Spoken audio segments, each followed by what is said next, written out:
Assalamualaikum warahmatullahi wabarakatuh. Selamat pagi, siang, sore, malam, teman-teman.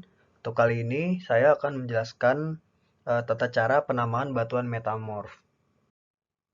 Untuk penamaan batuan metamorf, sedikit berbeda dengan penamaan batuan sebelumnya, yaitu batuan beku. Pada batuan metamorf kali ini, langkah-langkahnya sedikit lebih kompleks, nanti bisa kita ikuti saja. Untuk penamaan batuan metamorf bisa digunakan untuk batuan metamorf foliasi maupun batuan metamorf non-foliasi.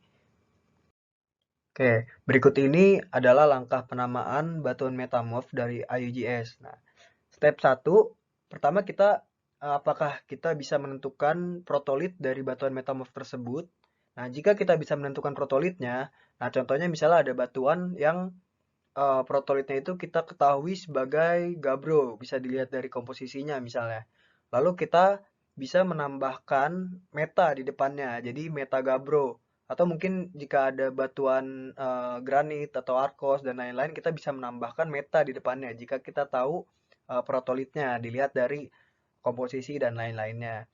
Nah, jika kita tidak tahu apa itu protolitnya, maka kita bisa lanjut ke step 2. Nah, step 2 ini yang pertama, apakah di batuan tersebut ada mineral yang paling dominan? Mineral dominan di sini yaitu mineral yang di atas 75% komposisinya. Contoh, misalnya ada batuan yang memiliki mineral dominan garnet. Nah, garnetnya itu misalnya di atas 75%. Maka kita bisa menambahkan ite di belakangnya menjadi garnetite misalnya. Lalu misalnya ada batuan yang dominannya itu biotite. Nah, maka kita bisa menamakan batuan tersebut biotitite.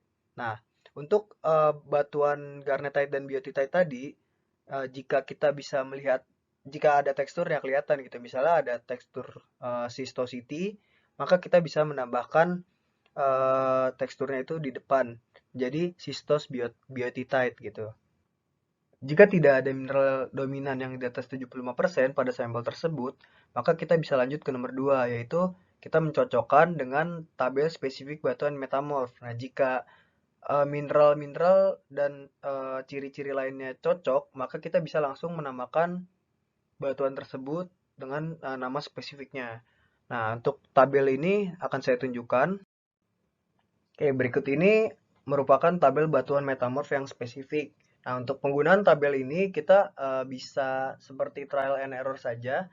Misalnya kita mempunyai sampel batuan yang memiliki mineral glaukofen misalnya. Nah, kita bisa lihat di sini batu apa yang memiliki glaukofen, mineral glaukofen. Nah, di sini kita bisa lihat misalnya ada blue cis di sini. Nah, kita bisa cocokkan lagi pada batuan yang kita punya, apakah dia ada albitnya, apakah dia ada lawsonite dan epidotnya gitu. Terus apakah dia kita bisa lihat tekstur dan notesnya, apakah dia sistos atau granules. Nah, jika cocok dengan ciri-ciri yang ada di sini, maka kita bisa menamakan batuan tersebut batuan blue cis. Jadi kita bisa trial and error. Nah, misalnya ada contoh lain, misalnya kita memiliki sampel yang mineralnya itu mineral karbonat di atas 50% misalnya. Terus memiliki teksturnya itu granules. Nah, maka kita bisa menamakan batuan tersebut yaitu marble atau marmer. Jadi itu untuk tabel batuan metamorf yang spesifik. Nanti bisa dilihat saja eh, sikatan-sikatan di sini itu mineral apa di sini ada sudah terlihat jelas. Oke, itu untuk step 2 yang kedua. Jika tidak termasuk ke dalam satu dan 2, yaitu berarti tidak ada mineral yang dominan dan tidak ada mineral yang spesifik, maka kita bisa lanjut ke step 3 yaitu penamaan secara sistematis. Nah, penamaan secara sistematis di sini kita bisa menamai batuan metamorf berdasarkan mineralogi dan teksturnya. Nah, yang pertama itu kita bisa lihat apakah ada foliasi atau pensejajaran mineral pada batuan tersebut. Nah, jika tidak ada, maka kemungkinan besar batuan tersebut bertekstur granules. Maka kita uh, memiliki root name yang granules. Nah, jika ada foliasi atau pensejajaran mineral, kita bisa menentukan lagi apakah dia gneiss atau schist. Nah, kita bisa menentukan dari biasanya dari ketebalan perlapisannya. Nah, misalnya terlihat tebal gitu, misalnya di atas 1 cm, nah kita bisa langsung menentukan kalau batu itu merupakan batu gneiss. Nah, jika lebih kecil dari 1 cm atau terlihat lebih kecil gitu, kita bisa menamakan tekstur tersebut batuan sis. Nah, jika kita sudah mendapatkan root name-nya, maka kita bisa menamai batuan tersebut berdasarkan apa mineral yang dia punya. Nah, untuk contohnya nanti akan saya jelaskan pada contoh.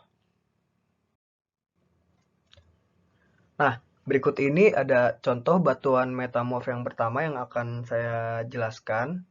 Itu pertama kita deskripsi seperti biasa, warna, tekstur, dan lain-lain gitu. Untuk warna di sini ada hitam dan putih. Dan tekstur di sini terlihat sangat jelas pensejajarannya dan terlihat tebal juga.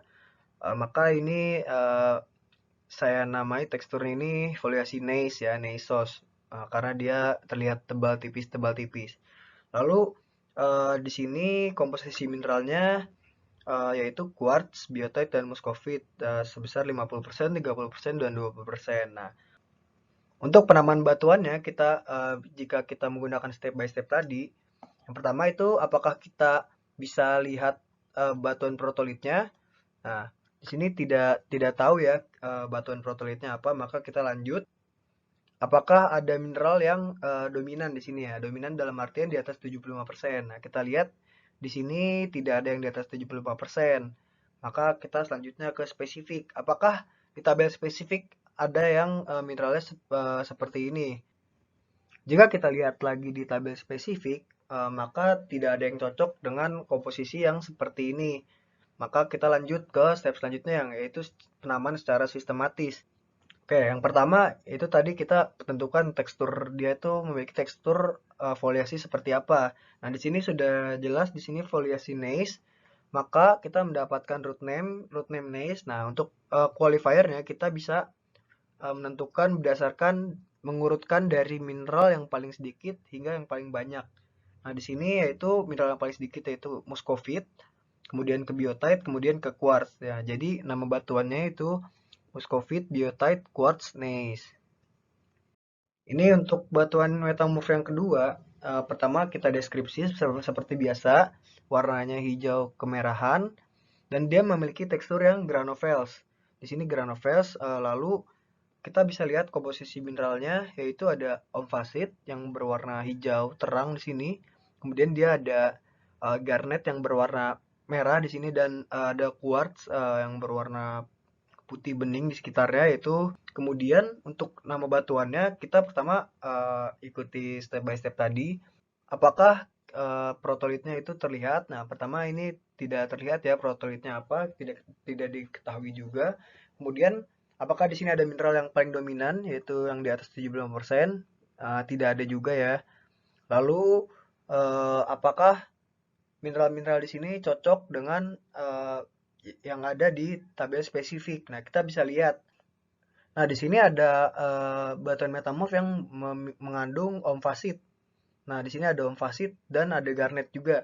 Nah, maka kita cocokkan lagi apakah di sampel kita ada omfasit dan garnet juga. Nah, ternyata garnetnya juga ada kan tadi. Lalu ada kuarsa juga. Nah, pada tabel juga ada kuarsa. Nah, kita bisa lihat di tekstur dan notes-nya itu dia granovels ya. Nah, di sampel kita juga granovels juga.